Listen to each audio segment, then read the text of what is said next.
Plastic आज ऊंचे ऊंचे पहाड़ों से लेकर समुद्र की गहराइयों तक हर जगह यह प्लास्टिक पहुंच चुके हैं। आपकी रोजमर्रा की चीजों में, भले वो टूथपेस्ट हो, कॉस्मेटिक, कपड़े धोने का डिटर्जेंट हो, यहाँ तक कि हमारे नमक और चीनी में भी जो हम खाते हैं, इन सब में प्लास्टिक के छोटे छोटे कण पाए जाते हैं, जिसे हम माइक्रो प्लास्टिक कहते हैं। माइक्रो प्लास्टिक आज हमारे ब्लड तक पहुंच चुके हैं। जी हाँ, नीदरलैंड में की गई एक रिसर्च में ह्यूमन के ब्लड में माइक्रो प्लास्टिक पाए गए। साइंटिस्ट ने 22 लोगों के ब्लड सैंपल पर यह रिसर्च किया और रिजल्ट में 17 लोग के ब्लड सैंपल में माइक्रो प्लास्टिक पाए गए। पर यह माइक्रो प्लास्टिक ह्यूमन ब्लड तक पहुंचा कैसे? क्या इससे कोई हेल्थ कॉम्प्लिकेशन हो सकते हैं? और हमें इस सिचुएशन में क्या करना चाहिए? प्लास्टिक ये कोई नई इंफॉर्मेशन नहीं है कि प्लास्टिक इन्वायरमेंट के लिए जितना डेंजरस है उतना ही हम ह्यूमंस के लिए भी है। कुछ दिन पहले एक रिपोर्ट आई थी कि अनबॉर्न बेबी यानी कि जो नवजात बच्चा माँ के पेट के अंदर है, उसमें भी माइक्रोप्लास्टिक पाया गया है। इतना ही नहीं, जिस प्लास्टिक बोतल से बच्चे को हम दूध पिलाते हैं, उससे भी माइक्रोप्लास्टिक उनकी बॉडी में इंटर कर सकते हैं। नाउ अब सबसे पहले समझते हैं कि माइक्रोप्लास्टिक होता क्या है। प्लास्टिक जो भी पार्टिकल्स, मतलब प्लास्टिक के जो छोटे छोटे कण हैं जो 5 mm के डायमीटर से छोटे होते हैं, उन्हें हम माइक्रोप्लास्टिक कहते हैं। यह माइक्रोप्लास्टिक ज़्यादा हमारी बड़ी बड़ी प्लास्टिक की चीज़ों से ही टूट टूट के झड़ते हैं और हमारी बॉडी में प्रवेश करते हैं। इनफैक्ट कभी कभी तो माइक्रोप्लास्टिक इतने ज़्यादा छोटे होते हैं कि हमें अपनी आँखों से नहीं दिखाई देते हैं। ये जो हमारे बाल होते हैं ना, उससे भी 70 to 80% छोटे होते हैं। वैसे तो माइक्रोप्लास्टिक ह्यूमन की बॉडी में कई सालों से पाए गए हैं, पर अब ये माइक्रोप्लास्टिक ह्यूमन के ब्लड तक पहुंच गए हैं, तो यह प्रॉब्लम काफ़ी सीरियस हो गई है। क्योंकि ब्लड पूरे दिन बॉडी में फ्लो करता रहता है और यह माइक्रोप्लास्टिक ब्लड के जरिए किसी भी ऑर्गन में पहुंच सकते हैं और उसको डैमेज कर सकते हैं। ओके, नाउ मैं अब आपको कुछ इंपॉर्टेंट पॉइंट बताने की कोशिश करता हूं, जिससे माइक्रोप्लास्टिक हमारे बॉडी में इंटर करते होंगे और साथ ही में उसके सल्यूशन देने की भी कोशिश करूंगा। नंबर 1, ड्रिंकिंग वाटर और मिल्क इन प्लास्टिक कंटेनर। आज मार्केट में बहुत ही फैंसी प्लास्टिक के कप और मग्स मिलते हैं, पर ये प्लास्टिक के मग्स और कप में जब भी कोई गर्म ड्रिंक्स जैसे कि कॉफ़ी, चाय या फिर गर्म पानी भी पीते हैं, तो इनसे भी माइक्रोप्लास्टिक लीक होने के बहुत ही ज़्यादा चांसेस होते हैं। तो हमेशा ग्लास, स्टील, मिट्टी या फिर चीनी मिट्टी के बर्तन, कप या मग्स को ही प्रीफर करें। Number 2, through tea bags. MC Gill medical university में की गई एक रिसर्च से पता चला कि जो टी बैग जो हम यूज करते हैं, उस एक टी बैग से 11.6 बिलियन माइक्रोप्लास्टिक निकलते हैं।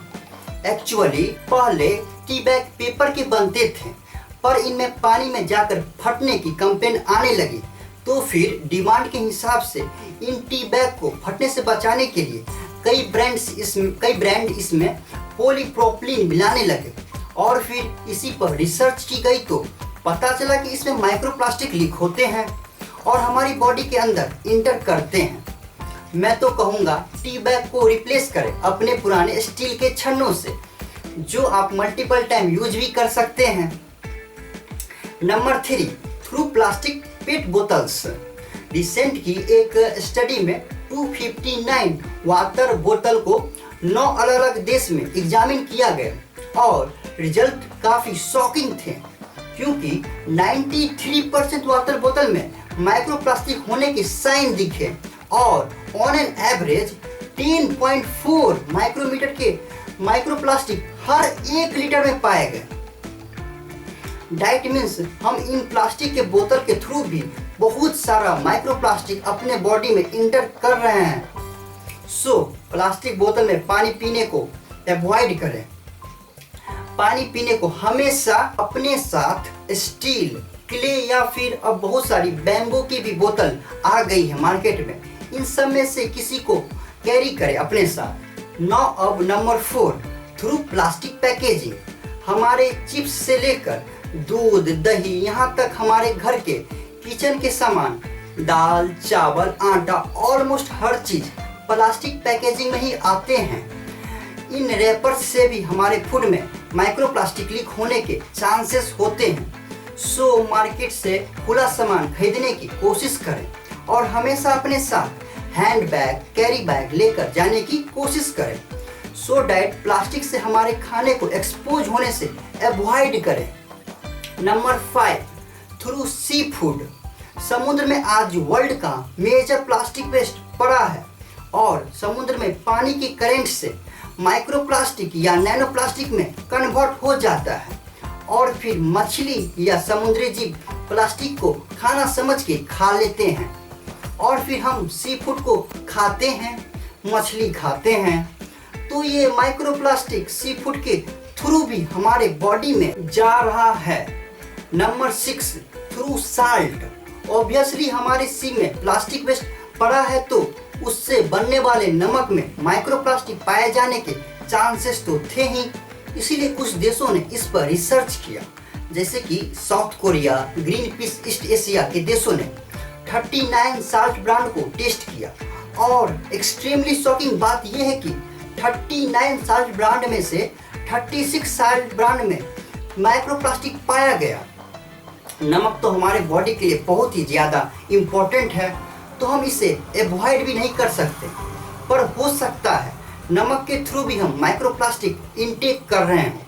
ओके, यहाँ तक कि आज हमारे एयर में भी माइक्रोप्लास्टिक मिक्सअप हो गया है और यह प्रॉब्लम इतनी ज़्यादा बड़ी है कि अब माइक्रोप्लास्टिक एयर बॉन्ड भी हो चुके हैं। कई सारी रिसेंट स्टडी में यह प्रूफ हुआ है कि प्लास्टिक अब हमारी एयर में भी प्रेजेंट है। दोस्तों, आज हमारे हर चीज में ही प्लास्टिक मिक्सअप हो गया है, इसीलिए जो पॉइंट हमने अभी डिस्कस किया, हमने सोल्यूशन देने की कोशिश की है, पर कुछ पॉइंट के मेरे पास कोई सोल्यूशन नहीं था। तो अगर आपको प्लास्टिक अवॉइड करने का कोई यूनिक सोल्यूशन पता है तो उसे कमेंट बॉक्स में जरूर बताइएगा। पर अगर आपको कोई ऐसा सोल्यूशन पता है जिससे माइक्रोप्लास्टिक हमारे बॉडी में इंटर कर रहा है तो उसे भी कमेंट बॉक्स में जरूर बताइएगा, सो डैट हम सब मिलके एक हेल्दी डिस्कशन स्टार्ट कर सकें और अपनी बॉडी में माइक्रोप्लास्टिक के इंटर होने से बचा सकें। अगर आपको लगता है इस वीडियो से कुछ नया जानने को मिला तो इस वीडियो को प्लीज़ अपने फ्रेंड्स, फैमिली में शेयर करें, जिससे ज़्यादा से ज़्यादा लोग को यहाँ यह इंफॉर्मेशन पहुँच पाए। शायद इसी तरह से हम थोड़ा सा तो प्लास्टिक को अपने इन्वायरमेंट से दूर कर पाएंगे।